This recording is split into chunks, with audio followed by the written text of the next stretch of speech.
Chairman, I am pleased to introduce this legislation to reauthorize the Office of Special Counsel for an additional 5-year period to protect whistleblowers, federal employees who have the courage to come forward to expose waste, fraud, and abuse in the federal government and who are so vitally important to the work here of the Oversight Committee.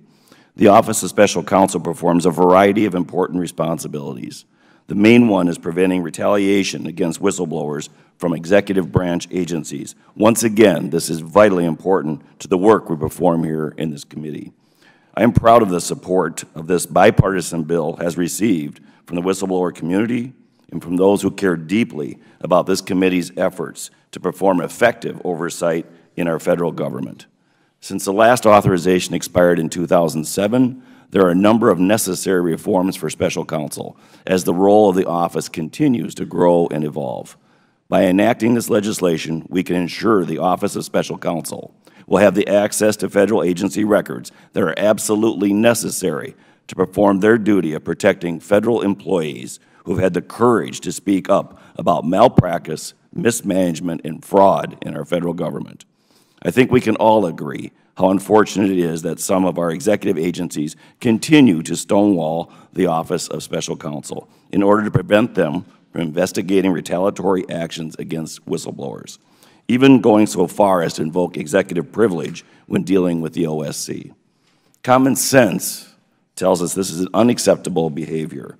If the Office of Special Counsel isn't granted the access to the information it needs, there's no way it can properly conduct the duties authorized by Congress.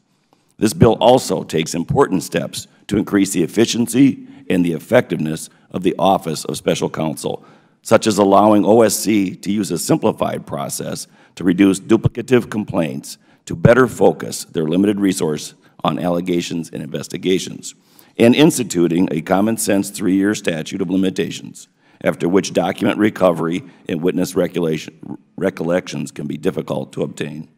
Mr. Chairman, before concluding my remarks, I'd like to specifically highlight the important work of the Office of Special Counsel performed recently in their exposure of the mismanagement and abuse of our sick veterans at the Department of Veterans Affairs. That incident serves as a great reminder of the service the OSC provides in exposing and correcting problems within the federal government. I would also like to note the excellent work of the current Special Counsel, Carolyn Lerner, who is a welcome breath of fresh air in this role.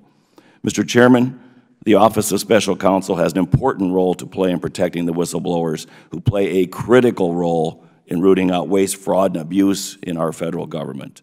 This legislation will enable them to continue performing their duties on behalf of all American taxpayers, and I urge my colleagues on both sides of the aisle to support this legislation. Thank you, Mr. Chairman, and I yield back the balance of my time. Thank